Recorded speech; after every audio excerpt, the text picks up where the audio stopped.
मनोज जरांगे यांच्या मागे सर्व ताकद किंवा जे शरद पवार यांची आहे आणि तेच मनोज जरांगेला अजिबात नाही. की देवेंद्र फडणवीसांनी तुम्हाला उपमुख्यमंत्री पदाची ऑफर दिली होती पण तुम्ही कार्यकर्त्यांसाठी नाकारले, असं काय आहे नाही, का? अशी काही चर्चा माझी त्यांच्यावर झालेली नाही. ते कोणत्या माहितीच्या आधारे बोलत आहेत मला माहीत नाही. कधीही शरद पवार साहेबांचा आणि त्यांचा संबंध आणि संपर्क आलेला नाही. उलट त्यांचा संपर्क कुणाशी आहे हे सगळ्या महाराष्ट्राला तर माहिती असावं असा माझा अंदाज आहे. आता मी त्यावर आरोप केले की त्याच्यावर परत चर्चा सुरू होईल. त्यामुळं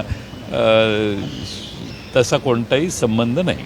मनोज जरांगे पाटील यांच्या आंदोलनावरती सरकार स्पष्ट भूमिका मांडत नाही असं वाटत नाही का? कारण की एखाद्या समाजाला अंगावरती घेण्याकरता सरकार महाराष्ट्राच्या मुख्यमंत्र्यांनी मनोज जरांगे यांच्याबद्दल बरोबर काय संवाद केला, इथं नव्या मुंबईत त्यांचं आंदोलन संपवताना त्यांना काय आश्वासनं दिली, त्याआधी त्यांनी मनोज जरांगेंशी त्यांचा सतत संपर्क होता आणि आहे असं माझी समजूत आहे.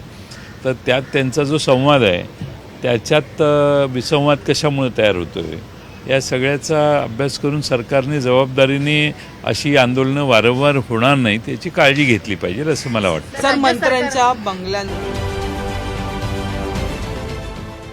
देश विदेशातील प्रत्येक घडामोडींचे लाईव्ह अपडेट मिळवण्यासाठी आता साम टीव्हीच्या सर्व सोशल मीडिया प्लॅटफॉर्मला लाईक, फॉलो आणि सबस्क्राईब करा. तसंच सर्व नोटिफिकेशनसाठी बेल आयकॉन प्रेस करायला विसरू नका.